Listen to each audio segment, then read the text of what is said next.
Lakini Mkristo mwenye tabia ya mwilini ni yule ambaye ameshindwa kuilisha roho yake.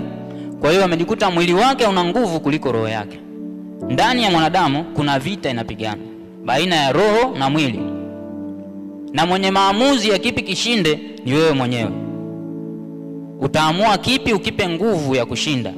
Je, utailisha roho yako kwa maombi, kwa neno la Mungu na kwa Roho Mtakatifu, au utaulisha mwili wako kwa mambo haya ya dunia ambayo yanaonekana kila siku?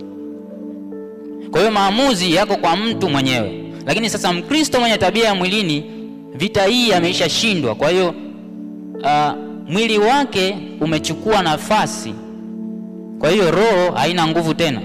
Ndio maana hawezi kuzalisha tunda la roho.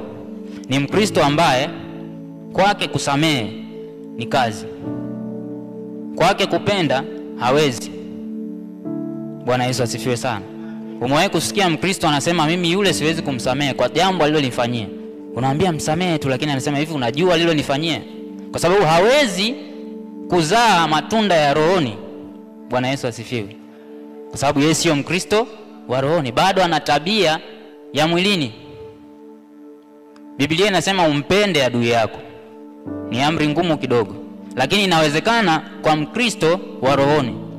Ila yule anayeishi mwenye tabia ya mwilini, kwa sababu mwili wake umeishinda roho, kwa hiyo hata kama atakuwa anasikia ndani yake kwamba Mungu anataka umpende adui yako, lakini hawezi kumpenda, itakuwa ni vigumu kwake, kwa sababu bado hawezi kuzaa tunda la roho, kwa sababu ni Mkristo ambaye ana tabia ya mwilini. Bwana Yesu asifiwe. Ukiona ni Mkristo ambaye kwako maombi ni shida, yani maombi ni kama mzigo, kusoma neno la Mungu unasoma labda mpaka uje kanisani, na wengine ni Mkristo lakini hata nyumbani Biblia hana.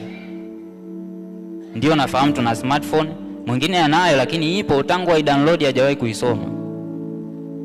Ni Mkristo mwenye tabia ya mwilini.